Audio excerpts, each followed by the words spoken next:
We got a lot of time today. We can run that number up. Those are rookie numbers. So rookie We're gonna pump. I make that in my sleep. Pump those numbers up. Mr. Maximus Black. Yeah.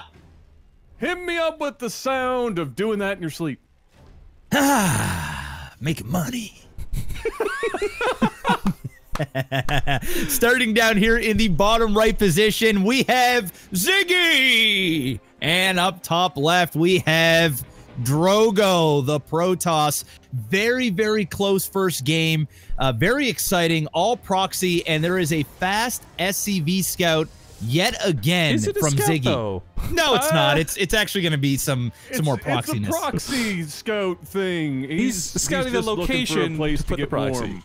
Yeah, that's all. It's cold out there. He needs to build himself a shelter. That's all it is. It has nothing to do with the fact that he's trying to end this game as fast as humanly possible. Now, do you think, Riff, that Ziggy is doing this because he's not confident in his abilities to play a longer game against Drogo, or does he feel like, damn it, this is a bad matchup for me.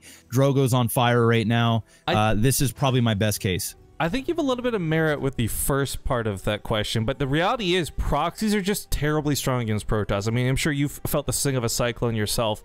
It's not necessarily a desperation move as it sometimes looks. It is just tactically the better decision because you've got such a good chance. I mean, look how close that first game was, right? Like, that was down to the wire type thing. And there's so many things like that could have happened differently. Drogo, for example, might not have sent a second Oracle across the map, allowing Ziggy to have an economy and still play out behind it. Maybe he gets scared and desperately stays at home. I mean, Drogo's a very smart, very calculated player. I don't think he was panicking much that game, to be totally honest, but Ziggy, I don't think he's doing this out of desperation, is my point. I think that this is something he's choosing to do because it does work, and we see it work all the time. Well, not all the time. We're gonna say like 50-50. A lot. Yeah, no, a lot. And it's that way as well on ladder. You know, I've been a ladder grinder for a long time, and in the vast majority of games, there is some sort of proxy, and to get that Reaper out very quickly is nice as well.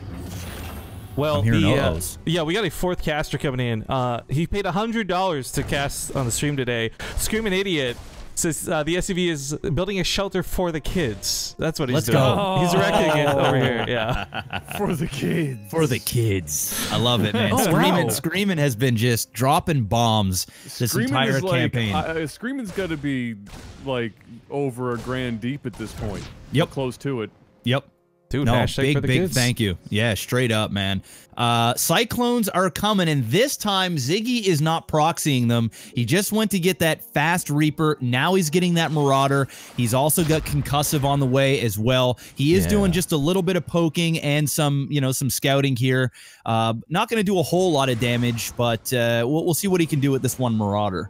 Just side note, by the way, I had not seen the Umojan Reaper in game yet. This actually looks so cool. He's got like little silenced pistols or machine guns. I love it. Yeah, I haven't seen it either. I haven't noticed it.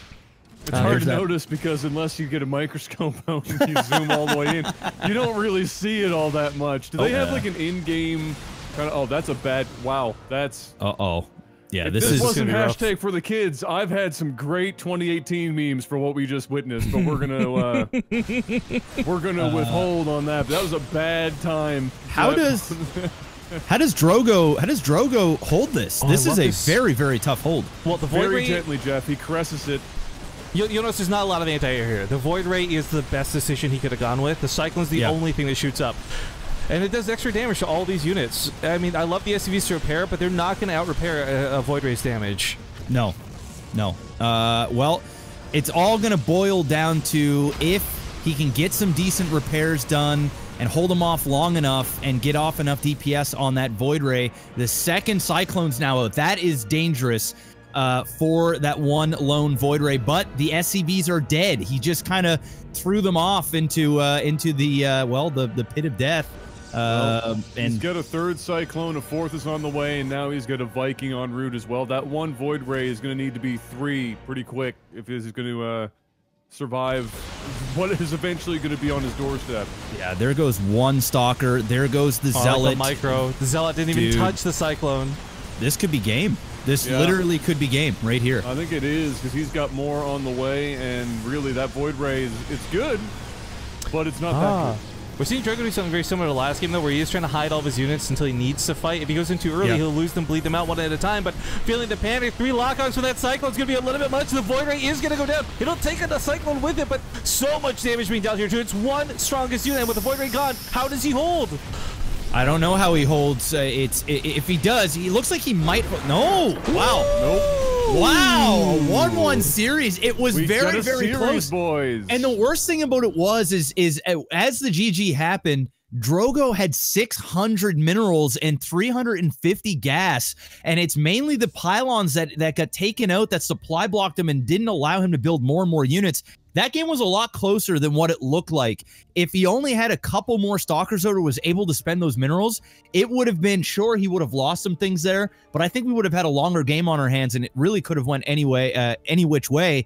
But getting those extra Cyclones in, and that was even after he lost those SCVs at the start. If those SCVs were alive, he wouldn't even have killed one of those Cyclones, let alone, you know, almost defended. So that was a really, really tight, close game, and I actually don't know who's going to win this series after the first 2 games.